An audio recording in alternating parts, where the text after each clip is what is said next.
Hi guys, welcome to my YouTube channel. My name is Nancy. Please subscribe. And today I wanted to talk about the overall journey of migrating from your native country to abroad, let's say to Canada, to America, searching for green pastures.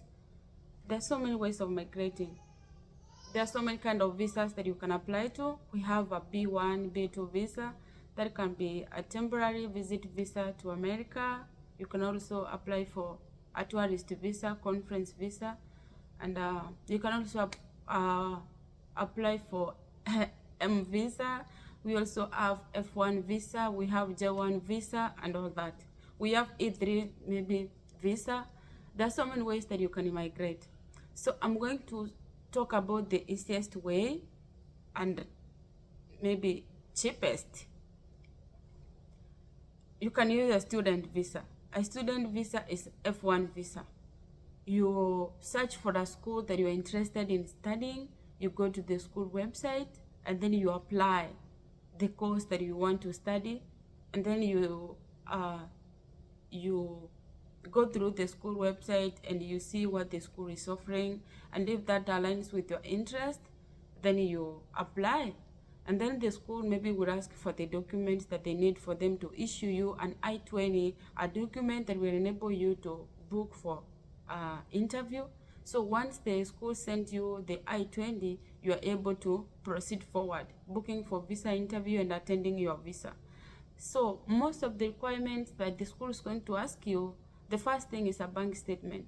The school will want maybe to confirm if you are able to fund yourself when you are in the United States, because life here is, I can say, it's expensive, and so you have to have a good bank statement just for showing.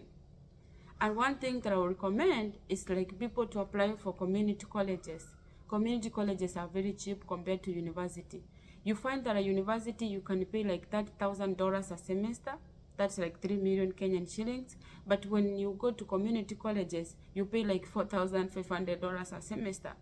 And the good thing is, when you are paying this school fees, you can set what we call monthly payment plans, in a way that you promise the school that this amount of money, maybe I can't afford to maybe pay it once, but I'm going to pay it in monthly installments. Like if you are paying $4,000 per semester, so which means in 4 months you'll be paying $1,000.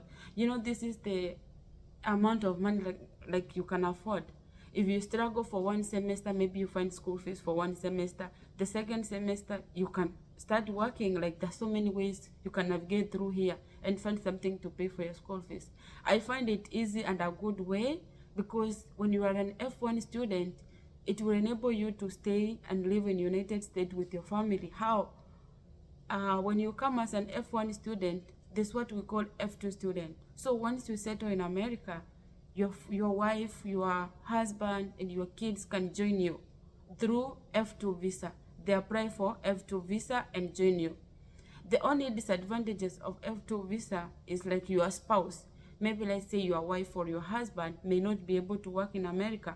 The only thing that they can do, they will stay in the house while you study. That's how the rules are. But your kids will go to school, they'll be allowed to go to school, there's no problem. So I find it that way, kind of, you can move with your family. Like it's recommended, so like you come here and then your family will follow you. Another way, if you can't follow that route, we have a B1, B2 visa.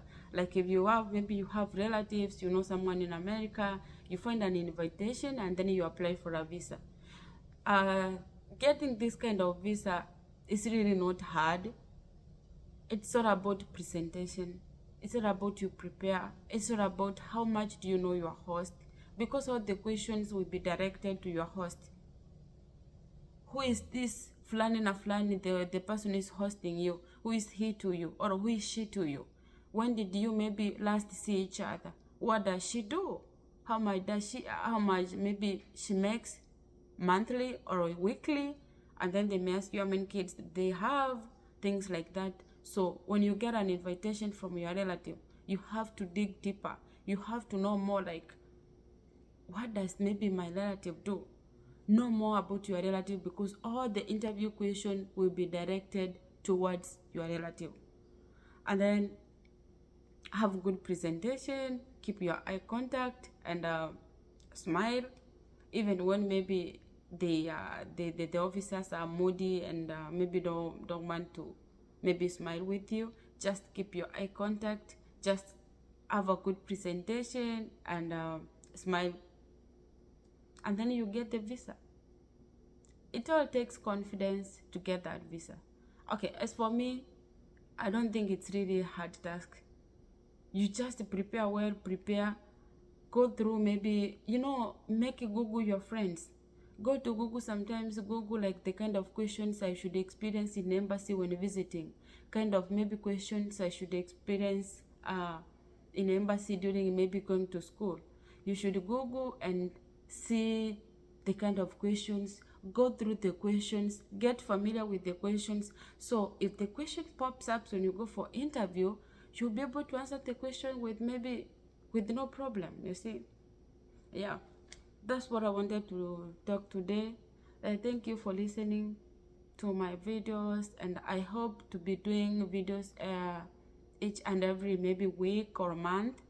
I will maybe try to touch different aspects, like maybe Canada, Australia, and not only in the US.